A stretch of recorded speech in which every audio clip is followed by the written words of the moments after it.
Hey, how you doing? Bless your heart. Good afternoon. Welcome to another time here. Welcome to another time at the book club. This is what we gotta do. Sunday afternoon at 2 p.m. West African time. Thanks for coming. Thanks for making it. We're presently doing a night book on the series. It's the confidence game, and we'll spend some good time here, and we'll still have more time to spend here. The confidence game will be in chapter 4. Yeah, I believe that's what we've been, huh? Chapter 4 we've been for a while now.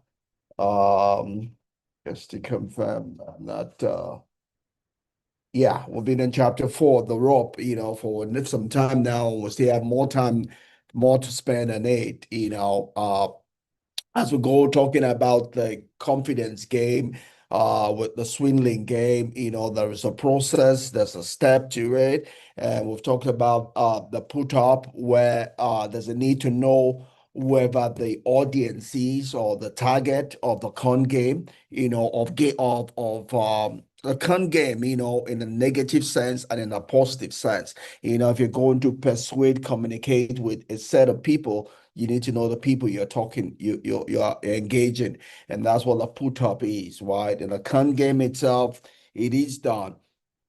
The con man or woman does not just go how to con people. He first of all understands the people is trying to con, right? So it's that place of knowing the audience, a target.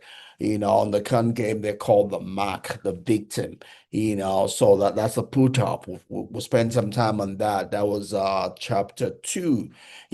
Chapter 3, we talked about the play, the beginning process, of the con game, the engaging, of the audience, in the positive sense, the victim in the negative sense. And here in chapter 4, we're talking about, a further engaging or entrapping or persuading, the audience or the victim, just sequence, in the con game.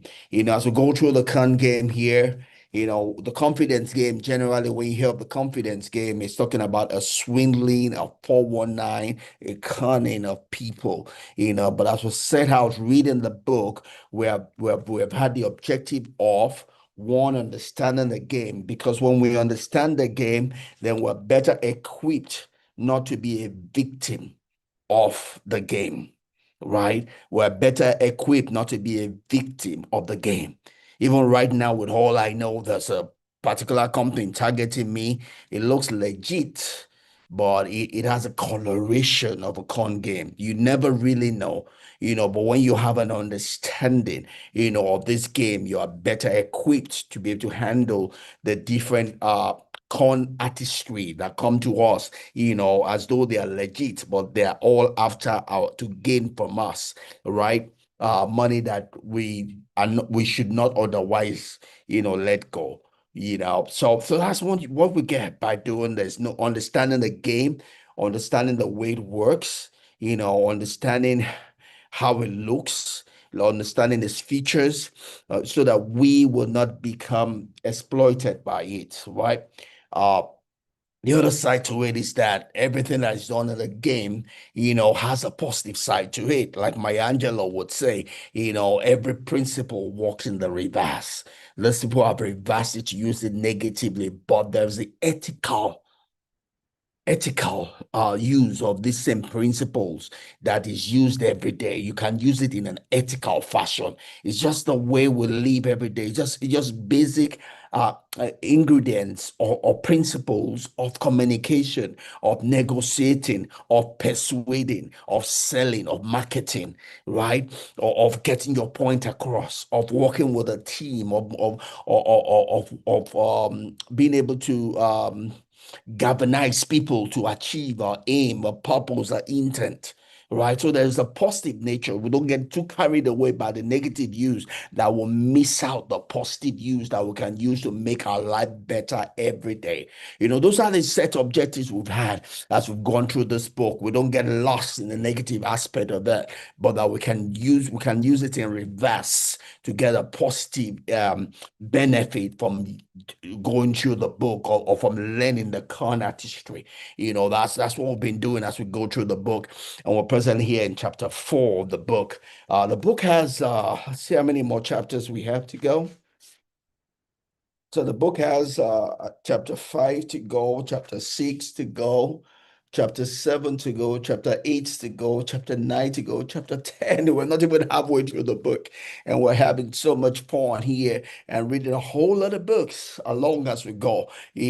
Like I said, we have 3 books we've read just to get a better understanding of the game itself. These 3 books have helped us, to understand better our main book, right? We're reading the con game, but we've had to get 3 books here to get a better understanding of the game, right? The Big Con by David Maurer, the Art of the Con by uh, R. Paul Wilson, and Mark Insight by Amy Redding.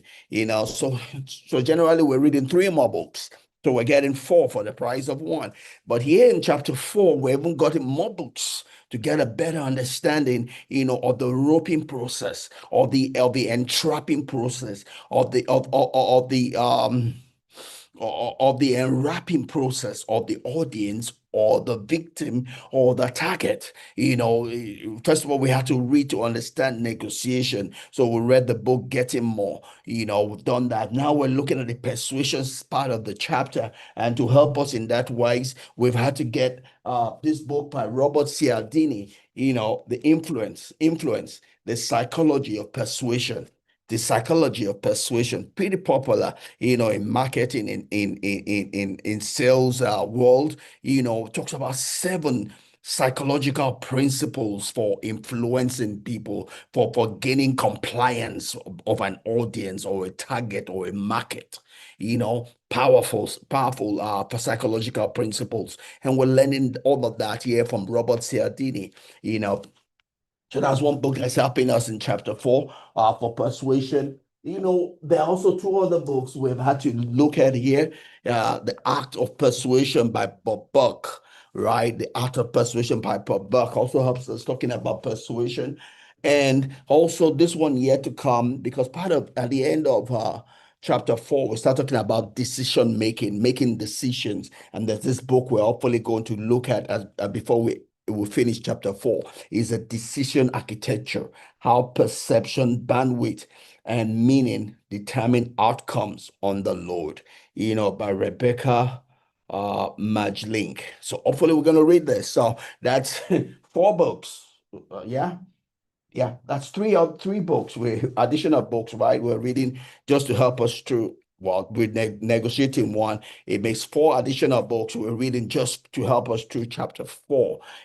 So this has been an interesting book. We're getting to read so far a total of we're reading 3 books for the whole book itself. Here we're reading 4 books just for chapter. And so we've gathered a total of 8 books just going through this confidence game here. Right. And that's the beauty, right? Again, like I say all the time, we're not in a hurry. We're not in a hurry. We just want to learn. We want to feed ourselves. We want to get better.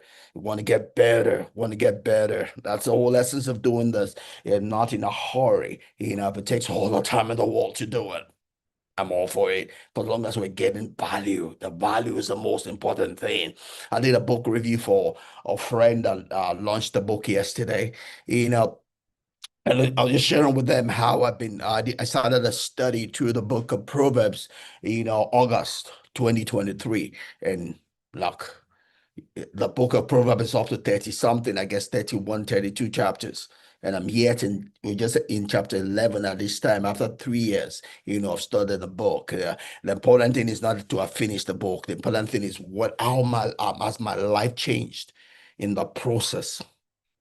It's changed a lot. I've learned a lot.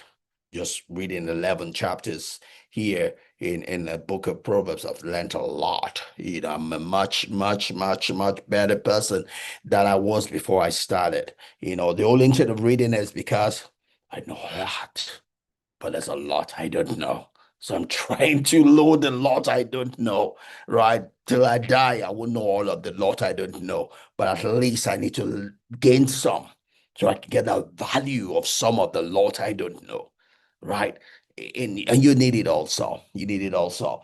So in Joshua chapter 1, God was promising Joshua that he's going to like it was with Moses. But two important things happen in that chapter, that God said. God said, I am going to be with you like I was with Moses. That is important. That is my word to you. That's my commitment to you. But you have your part to play. You have your part to play in this agreement. If I'm truly going to be with you as I was with Moses, there is a part for you to play. First in verse 80, it says that don't let the book of the law depart from you. You must know my word. You must know my instructions. You must know my precepts. You must know my way of doing things. Because you need that for my word not to fall to the ground. My desire, my commitment is to be like you, is to be with you as I was with Moses. You've heard the mighty works that I have walked through Moses. So much so it resounds today. People have what they call the seventh book of Moses. But Joshua, I want to be with you like I was with Moses. But for that to happen, you must know the way I walk. You must know the way I walk, right? And two, it says that you have to be courageous also. So, right? You have to stand for what you know.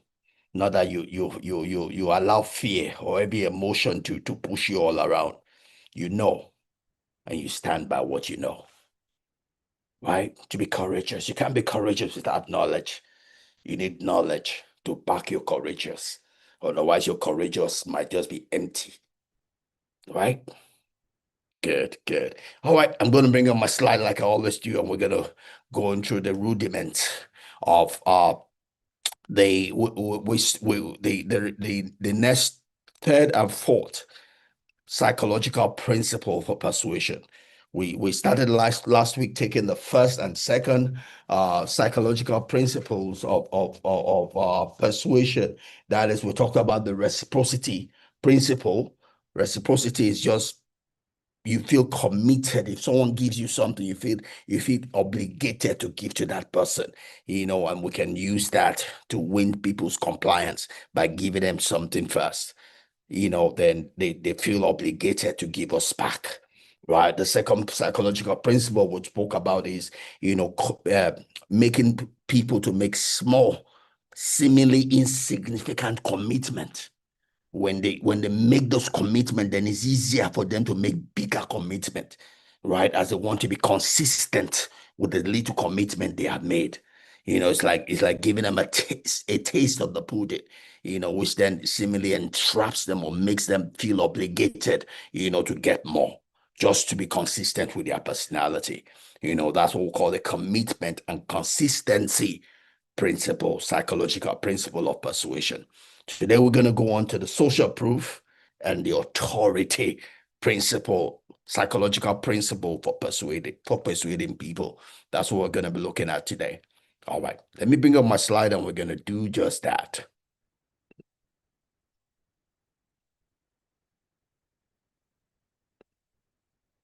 All righty. So wait, a book, chapter 4, three books we're reading along. The three books here we're using to talk about persuasion. The main one being the influence. And all right. So the con game, we're looking at different parts of the con game. Like I said earlier, we've looked at the pull top, the play. We're here looking at the roping, which is pretty much persuading, convincing, and appealing, to the to our victim or our audience. Figuratively, to rope means to bind, to fasten, to tie a rope or cord around something, ensure that person is held on, is held on to the game, or is sold on that which we are trying to make the person do. And finally, in chapter 5, we'll talk about ensuring that the person makes the deal. That's the tail, right? The final deal, sell, making sure the person actually uh makes the sale and makes the sale, buys whatever it is that we're trying to make the person buy. So when we talk about persuasion, or persuasion, we're talking about four people are involved in every persuasion. It's me, the persuader or the communicator, the message I'm trying to pass across, how that message is being passed across, and the audience target, that I'm trying to get that message across. And all four are important if I'm going to have a successful engagement, right? This can be used for communication, having a communication, because the communication is a compliance game. The essence of communication is action. That action is compliance. Compliance according to that which is being communicated. If communication is taking place, then the person that I'm communicating to, will know how I feel, and will know will see what I see, right? That's when communication has taken place. Then I've sold the person on the message that I'm passing across to the person. Right, that's the essence of communication. The essence of communication is to help the person that I'm talking to see what I see, feel what I feel, and thus take action according to the communication that I'm passing across, which in essence is being compliant to the communication, right? So we talked about the 7 psychological principles, that can help us, in effectively communicating, in effectively selling, in effectively causing that our audience will be compliant to that which we are trying to sell, push across. They call these 7 psychological principles, of persuasion.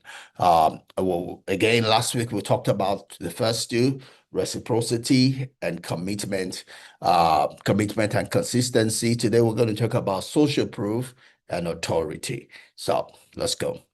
So the first one we start on is social proof. Social proof is just the act of following the crowd. Most the easiest thing for people to do, is to follow the crowd. A Nightingale will call it follow the followers game. We all tend to want to follow what the people around us are doing. Is our shortcut, easy decision protocol, you know, for doing things. Easy. What is everybody doing? What has the majority of people doing? They know how to think. You assume that majority are doing the right thing, and we just get to do it. So it's the way we're built. We're built we're built to follow, right? We're built not to is what we say, don't rock the boat. It takes some energy to rock the boat. So typically, we don't like to rock the boat. We want to, as it were, melt into what is going on around us. Don't, because when you do it, what others are not doing, you rock the boat. You simply bubble to the top. Oh, I'm here. And a lot of us don't like that. We just want to hide, just melt into the crowd. It's a natural tendency, and those that then, and it can be used for or against us. Someone that's trying to get us something can just make us create an environment around us that everybody's doing the same thing they want you to do. So the tendency, if you're trying to make a quick, easy decision, is to do what every other person is doing. Sometimes it's true, sometimes it's false, because you can be given a false idea that everybody's doing it, even though everybody's not doing it, right? It's in that sense we have to be careful. If you can trust the people trying to telling you that everybody's doing it, then no problem. But because there are also bad people that will try to use that to steal from us, that is where we might need to be cautious and not just be dead, to that feeling or that tendency to follow what every other person is doing. Every once in a while, we need to check it to be sure is what everybody doing is right. Is it going to take me to where I want to get to? Will I get to my destined goal if I do what every other person is doing, or will it take me off the path that I really want to go? Right? Another reason why it's important to people that you move around is important.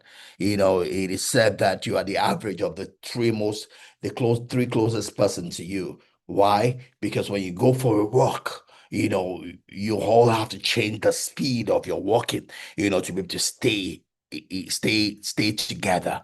Because if you walk at the pace you normally walk off, all of you cannot walk together. You'll be at different places, but because you are conversing, you all adjust to a new speed, which is different from the speed of each of you, right? That's how we influence one another. So if you don't stay with people that are like-mannered or desired like you might end up, inheriting desires that are against the identity that you want for yourself, right? So therefore, you have to know the people you spend time with. That's why we use that word, birds of the same feather parabolate together. They flock together because they have the same destiny. So it doesn't matter that they're influencing one another. They are taking themselves to where they want to go.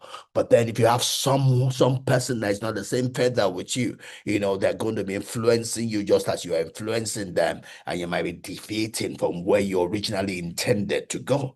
Right. So that it's important that you mind the people, that you spend time with, because you will tend to want to follow what they are doing, just as they will tend to want to follow what you are doing. But in some sense, you're going to decolor one another. You will not be the original of what you really wanted to, So you need to be careful and mind the people you spend time with, right? So social proof, or what they call informational social influence, is a psychological and social phenomenon where people emulate the actions of others to reflect correct behavior, right? You emulate the action of people around you because you are looking for what is socially acceptable where you find yourself, right? And it's both good and bad. You know, it's because it's good in terms that it keeps the harmony in the family, but sometimes that harmony might be pointed in the wrong direction. It might also be in the direction of of not seeking to grow, or being still. My personality, my person, I'm not. I mean, this is gonna be one of the weakest psychological principles that can be used against me. Why? Because I love rocking the boat. I love doing things different from what every other person is doing in my environment. Anyone who knows me knows that I love rocking the boat. I love growth. I don't like status quo. I don't like things just staying the same. I want to tweak something just to make things better. Let's move forward in one way or the other. I get bored if it stays the same continually.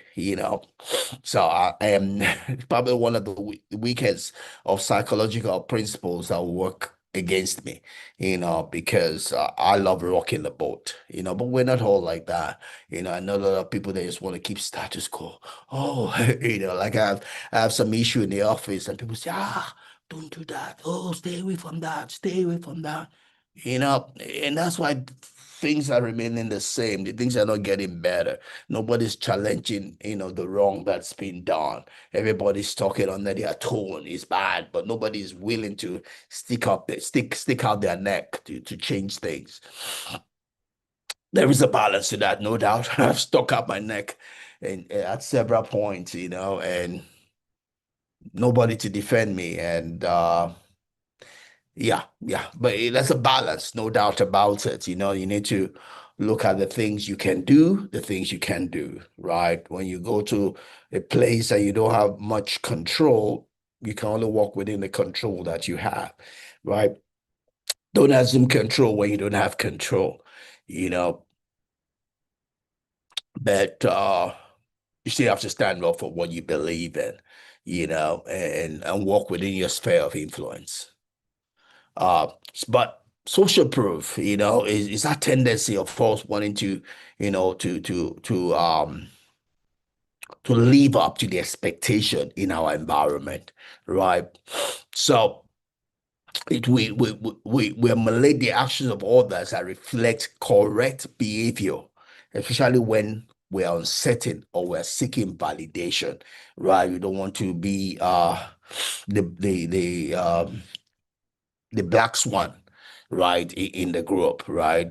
It is a tendency to assume that the surrounding actions, opinions, or behaviors of the majority are correct, right? You assume that the surrounding actions, opinions, behavior of the majority are correct, providing a sense of security and trust in decision making, right?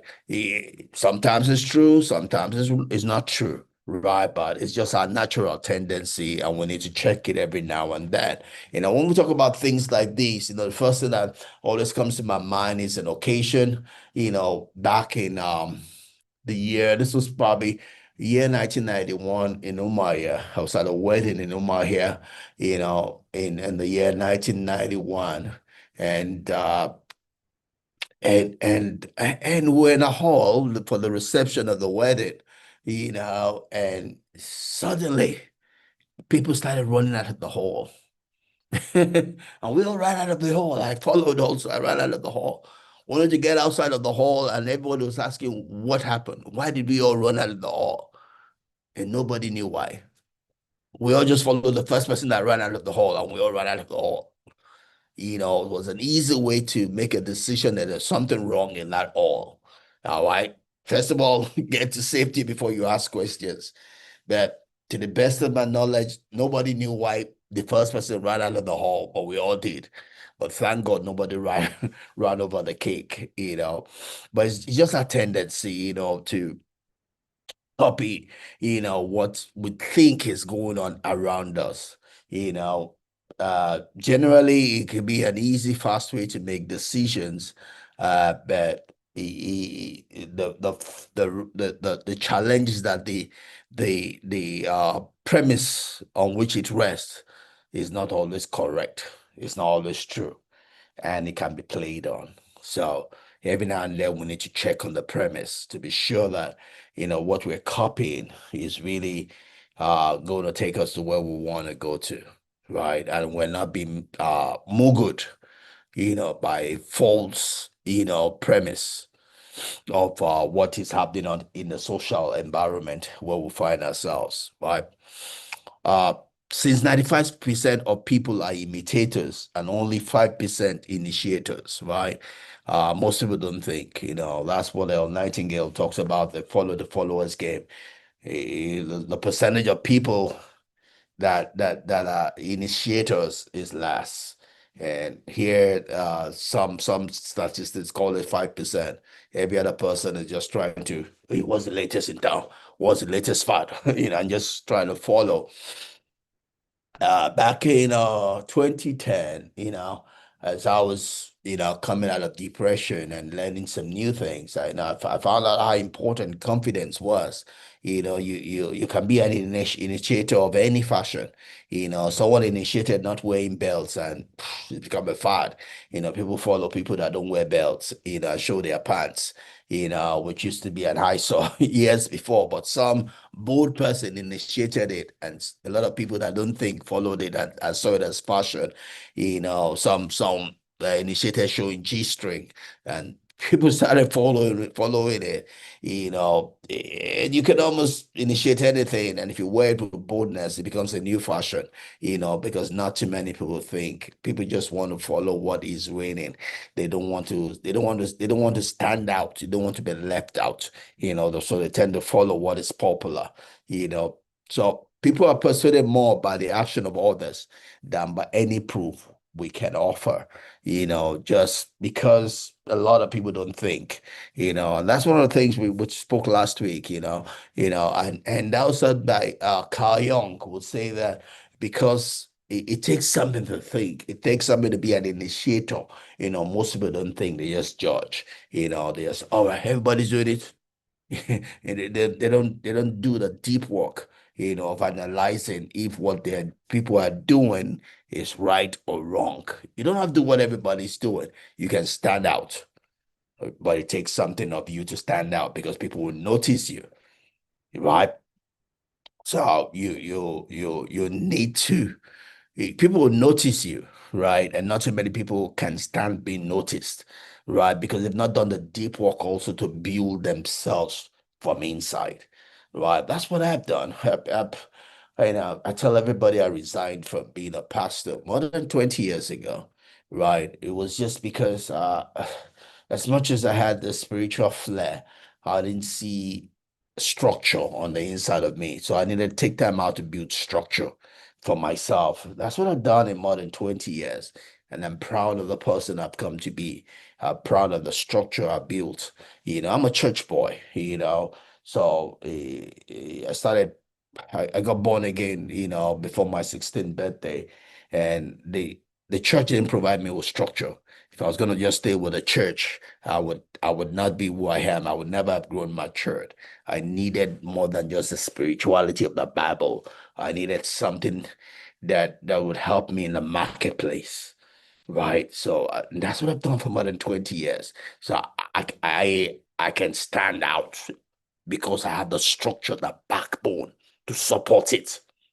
But a lot of people can't stand out because they don't have the structure. They don't have they can't stand their own feet on the ground. They need to, as it were, cling to other people. But that's not really life. Life is, you need to be able to learn to build structure so that you can make your own decision, so that you're not a slave to others, right? If you don't have structure, you'll be a slave to others. They say this is the way to go. You have to go. That is the way. It's the easy life. That's why some people cannot leave prison, right? Because they can't make decisions of their own. They need someone to make decisions for them. You need someone to tell them when to wake up, when to eat, when to go to have their bath, when to go to sleep, when to go exercise. They need someone to dictate life to them. They can't make decisions of their own. That's why some people can't live outside prison. They need someone to tell them that. But that's not living, that's enslaved, being enslaved, and a lot of cults pry on that. That's how some a group of people could follow Jim Jones to Guyana, and could take the Kool-Aid just because he said they should do it and die with him because they could not think. They submitted their thinking to somebody else, and that person determined their destiny, right? That's not the way life is meant to be. God has given us a brain for a reason, right? Yes, you might not be able to do all the thinking one at once, but start somewhere. Begin to make some decisions for yourself. That's how you can get the best value from living. Just being a slave to someone else or being scared, by sentiments, you don't get the best value from life. You become a poor person. You become a slave to other people, and that's how con man works. Con man works because people refuse to think. Because if you think, you will know and you will see the different features of the con game and be able to save yourself. But because people refuse to think, the con man fills the gap and is able to then play his game and successfully on people because they refuse to think. They're just going about, it feels right. It feels right. You're going with your feeling without thinking. It's okay to you have your feeling, but never leave your mind behind, never leave your brain behind, right? The con person plays on your feelings. That's how a lot of fake pastors work, fake religious organizations work. We had someone in Kenya the other day talked about, oh, where there's going to be a flood, and they started building ark. There'll be a flood on some day. The day has come and passed. He's changed his message, and there are people still following him because they can't think. They can't think. Unfortunately, that's what religion does. Religion preys on people that cannot think. It preys on people that cannot think. There's nothing wrong. God exists, heaven exists, but there's something wrong with a religion that preys on people that cannot think. Because that's not what God wants. God says, come and let us reason together. Come and let us reason together. Not just follow what I say, not just copy what the group is saying.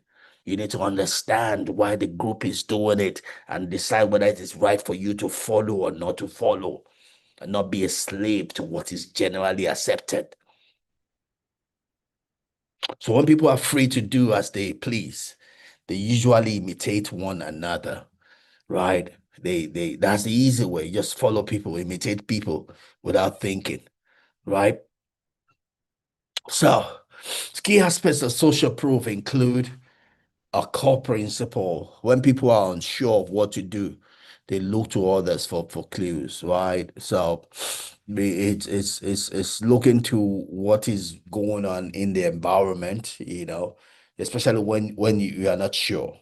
Question: what stops you from being sure? Yeah, and some things you might not be sure. Maybe you don't have time to think through a lot of things, but you should be sure on some things. You should have your basic uh core beliefs, which will then guide you on some things that you probably don't have time to think of. Then you are comparing those things to your core belief. You need a core principle that runs your life. You need boundary conditions on the things that you will not do, right? And those boundaries need to help you even as you follow what is popular. Don't follow things that cross the boundaries of your life, right? You must have boundaries in your life. It's called healthy boundaries.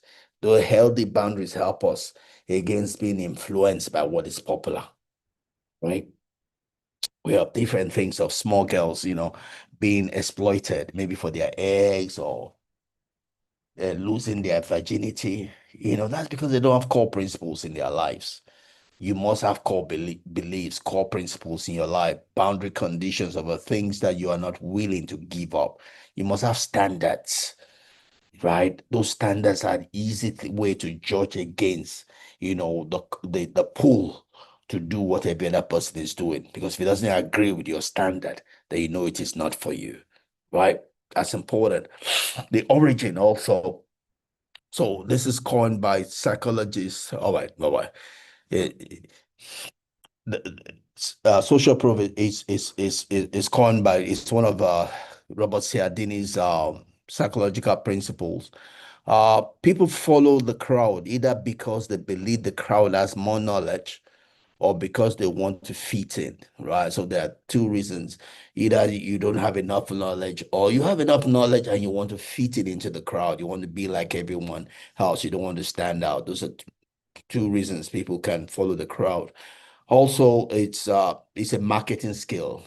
People use it as marketing. Either you bring a celebrity and people want to be like celebrities. The people that you see more often than not, they you want to be like them, so they could be used for social proof as to that's why they use them in adverts, and you want to be like a celebrity and all of that. Uh, Social proof works because it reduces uncertainty. It's an easy way to make a decision. You just, oh, if everybody's doing it, then it must be right, right? So when unsure, people look to others for guidance on what is right. That's also the desire to belong, right? You want to feel included, you want to conform. Uh, and also when it's done by people that we like or people that we're used to, we think is right and we'll copy them. So our desire to be accepted as a member of groups that appeal to us is one of the strongest motivators in our being persuaded by something. We want to belong to that group, so we want to do what that group is doing. We are more likely to go along with something if it has a stamp of approval of a group we trust or promises us entry into that group. We want to qualify to be accepted in that group. So that's social proof. Those are the power, that's power of social proof, right? So examples of social proof is when we sell rating to people, we say, oh, everybody's most people do this or most people do that, so marketers use reviews and ratings. So when you have reviews of people in the product and they give you the highest score, it tends to be to drive you to think that product is good. You have testimonials of people, case studies about the thing, expert endorsement. You have experts endorsing something. It gives you a sense that if an expert is endorsing it, maybe there's something about it, that makes it good, or that you want to follow it. Also, endorsements of celebrities, influencers, people that have your fancy, could be something that makes people want to do something. Also, uh wisdom of a crowd, or what we call the head behavior, what every other person is doing, something that has a high followership, a store that is busy, or bestseller labels, a New York bestseller, oh, then it must be good, but it's not always true. But those are things that similarly engender social proof, certification, uh logos verifying that, or verifying something that we think is the source is right, and similarly wants to make us want to do it. So the principle of social proof says that the greater the number of people who find any idea correct, the more a given individual will perceive the idea to be correct. It's a game of number. The more people think something is the right way to do things, yeah, an individual that doesn't know better will tend to want to agree with them, follow the crowd, as it were. Yeah.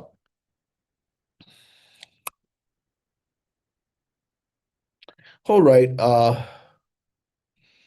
Walter Lippmann also said, "We all think alike. No one thinks very much."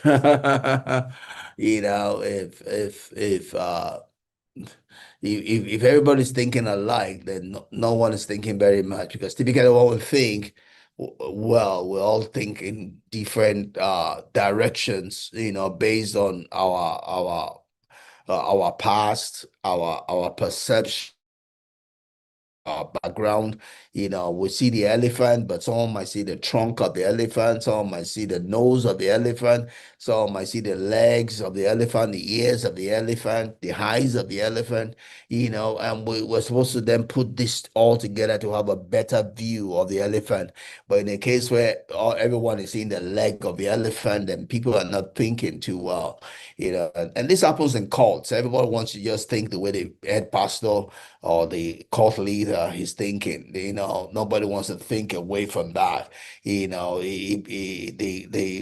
cult leader makes it like a sin to think something different from what he's thinking, just to garner support or garner subserviency or people following him. And anywhere you go there, it's a cult. It's not a church. It's not a church of Jesus Christ. It's not something that's progressive, where people are not allowed to think. It only serves the end of the cult leader, doesn't serve your own purpose. It's you always be subservient if you're not allowed to think freely. It's a secret cult, no matter what the name they call it, right? The five most dangerous words in business are: everybody else is doing it. Don't do it because everybody else is doing it. Do it because you know why you're doing it. Because everybody else might have different reasons why they do it, and you need to have your own reason for doing it. It might work for everybody, but it might not work for you if your own reason is not it doesn't tally with your person, your goal, right?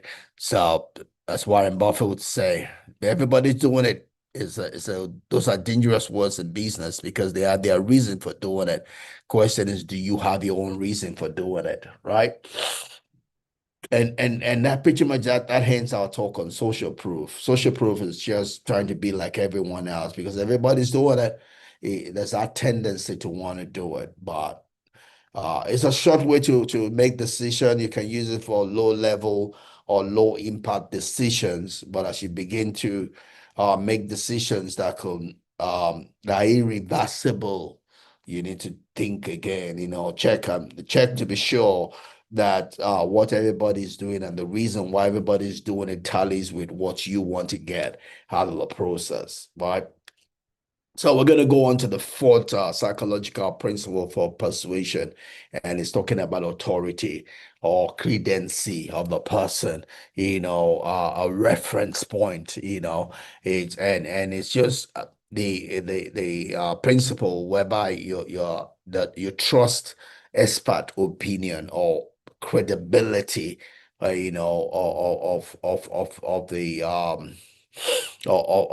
of the source. It's called a directed deference, right? You are deferring to someone that's either an expert, an authority, uh credible source, to the decision you're trying to make.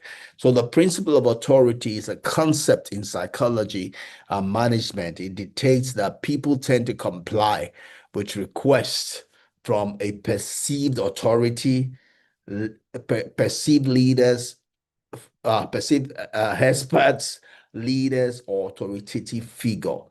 It works not because people are naive, but because it is evolutionarily sensible to learn from those who already know what you want to know, right? It's just a tendency, evolutionary. It's just the way we are built is to believe those that would believe are supposed to know better. And that's what happens in a lot of religious places, even in Christianity. People go to church and just assume the pastor knows better than they do. So even though the pastor is saying something stupid and off point, they just assume it's true because the pastor is supposed to know more than they do. But that won't be an excuse for missing it in life. Oh, no, it's not an acceptable excuse for missing in life because you also can read. Scripturally, we talk about the Berean Christians, even though Paul was supposed to be the leader, and they should defer to him as a leader, as someone that saw Jesus Christ. They didn't they were more careful about their destiny, and they went back and checked, oh, this thing, this man that said he saw Jesus is talking about. Is it as he said it? Let's check, oh, because this is talking about something that will affect our destiny. They went to check. But we are taught here in today's environment, full of cults, that you don't have to check. Just whatever the man is saying, and they quote scriptures and say things to imprison us. Oh, believe in the prophet. So even if the prophet is saying something that's not scripture, you should believe in him. That's not the way to life. That's the way the con game is played. The con game expects you to defer to authority without question. Right? That's how they imprison you. Right? That's how cults work. That's how con people work. It's your life. It's your destiny. So you need to question it. Be sure that the expert is really an expert. The leader is really the leader, and he's not doing it for personal gain, right? Is doing it for the better good, not for personal gain, right? That's important if you want to save yourself, right? So, but we follow people who know or seem to know what they're talking about. It's just the way we're made, right? We're often just as vulnerable to the symbols of those people. In our works, especially in the third world here, I used to work in a team when I worked out in Houston, and my project leader, would use a doctorate degree only for the times we have meetings with a certain group. Typically, you won't even know she's a doctor. But when you are meeting with a certain group of people, that doctorate uh, title is prominent. Because why? People respect title, especially in this side of the world. In third world countries, people respect titles. It seems to elevate people more than they really are, right? That's why people want pastor, doctor, senator, all of that. Because when they carry those titles, people tend to give them they give them an extra pedestal.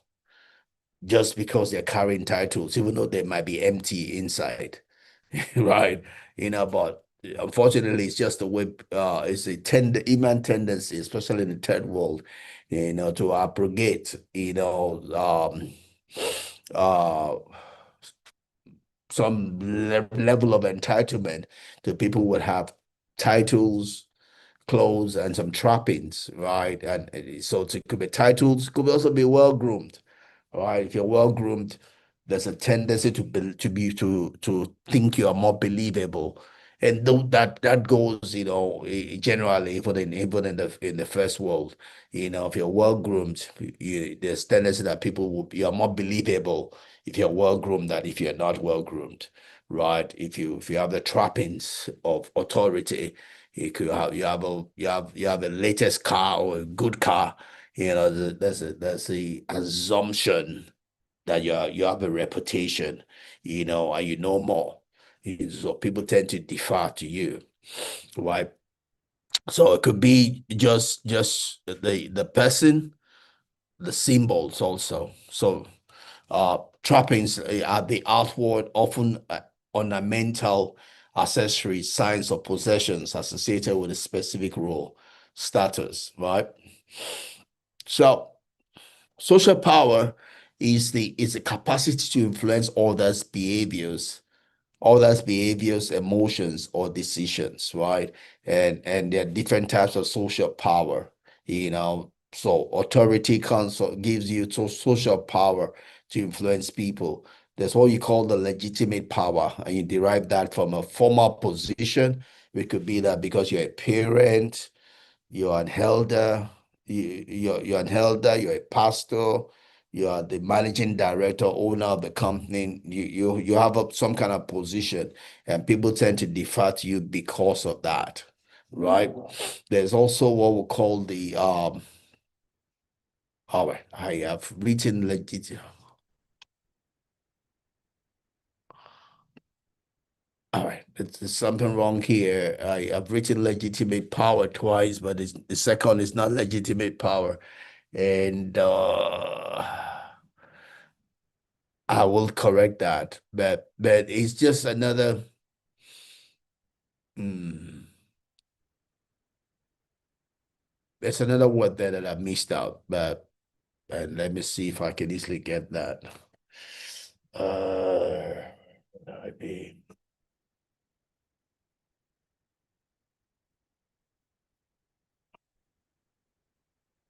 I'm gonna do this. Right. But it's just a social power. 1 second, I'm gonna get there. Social power.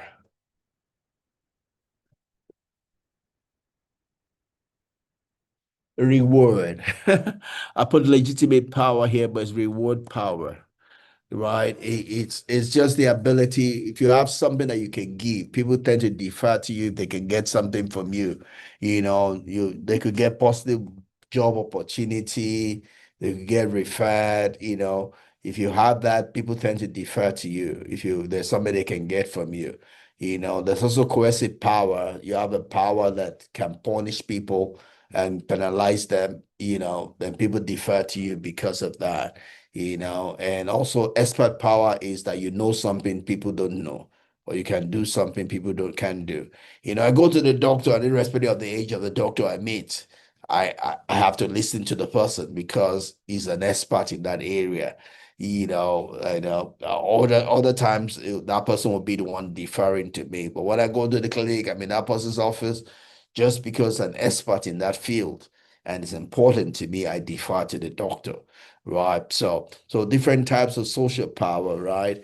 It's the legitimate power that comes from formal position, reward power because there's something they can give to you, coercive power, they're able to penalize you, and expert power.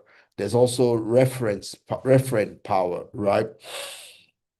It's just something about the charisma or courage of the person, and that goes to the taking care of yourself. Just the way the person carries himself, we tend to respect the person. Informational power what the person knows that you don't know, and you can get from the person. Yeah, right. So those are different kinds of power, that could also affect, our ability to comply with what the person is saying or not saying, right? And additionally, there's also connection power, ability to network with people, or that could make us to comply to what someone is saying or not saying. Prestige or fame, we've talked about celebrities, just because of the prestige, the fame, we could tend to dance up to what they are saying, you know. And charismatic authority power just is similar to based on just the exceptional personality or quality of the person. We could tend to affect the way we make decision, right? We often obey power reflexively without ever quite stopping to reflect on why we're doing what we are and whether it is, in fact, something we should be doing, right? Just because that person seemingly carries that atmosphere, will tend to defer to the person without questioning it until or unless that person is hitting on our standard or boundary position that seems to wake us up, you know. But for a con person that wants to do that, they do it in a subtle way so that it doesn't easily, awaken our curiosity, But generally speaking, in a place where someone carries that air of authority, will easily comply for as long as it doesn't cross our boundaries. And that's why it's important to have elder boundaries and standards, on the things that will wake you up if you're in a place where an authority is trying to abuse the privilege, right? So it's important, right? The rope is often at its most effective when we trust the power of its source, right? So oh, just talking about the con game, Uh,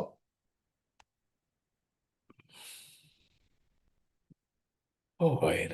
So a position can be powerful, not simply through actual authority. It can just be a reference, Uh, the position itself might not have authority, but it might have the connection to the authority, and you respect it because of the connection or the reflection to an authority that you seek, respect, and want.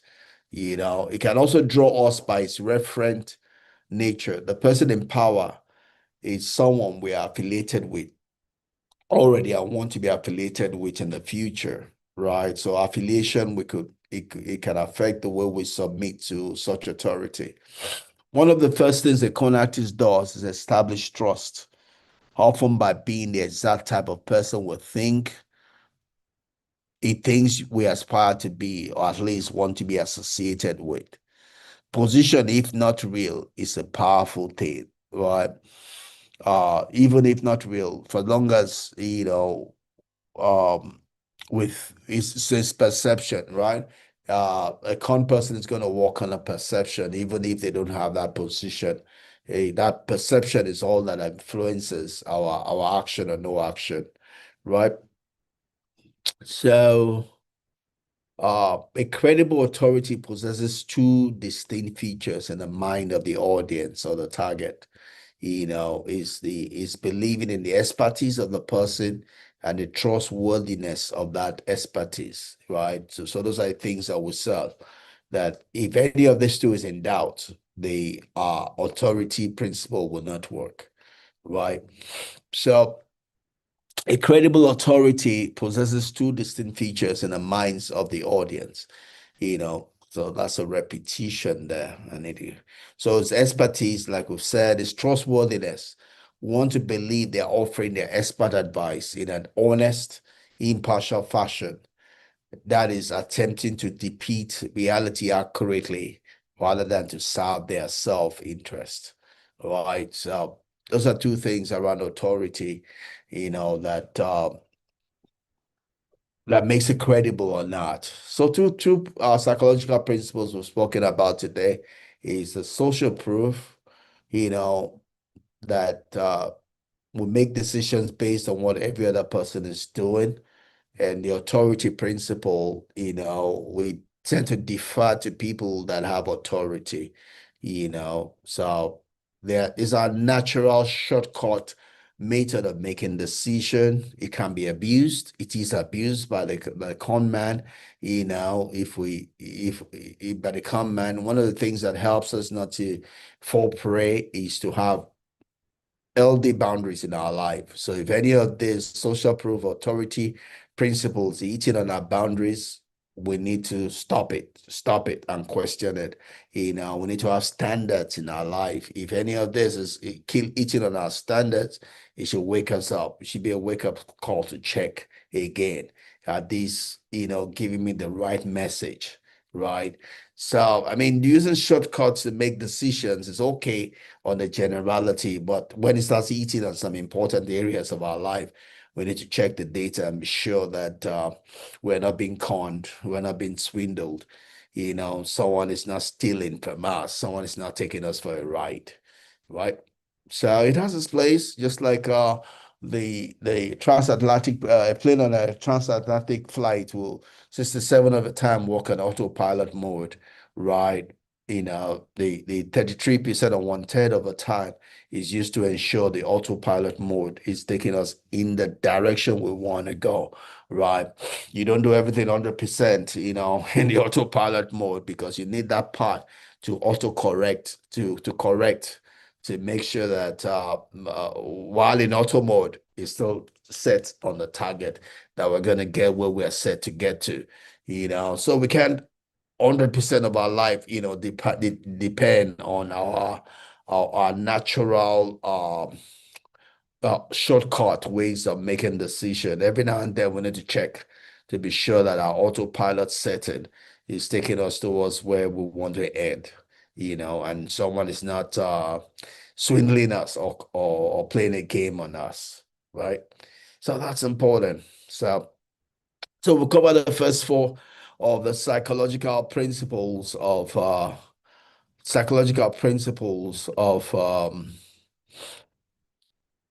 first four of the psychological principles of persuasion, right? Last week we spoke about reciprocity principle and also the commitment and consistency principle. Today we've talked about the social proof and the authority principle. Next week we'll talk about the last three, which is the liking, scarcity, and unity principles.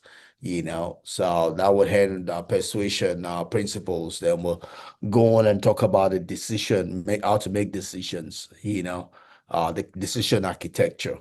All right. Thanks for coming along with me. Thanks for spending this time. I hope you learned one thing or the other. Feel free to chat with me on YouTube, and we can build this even more.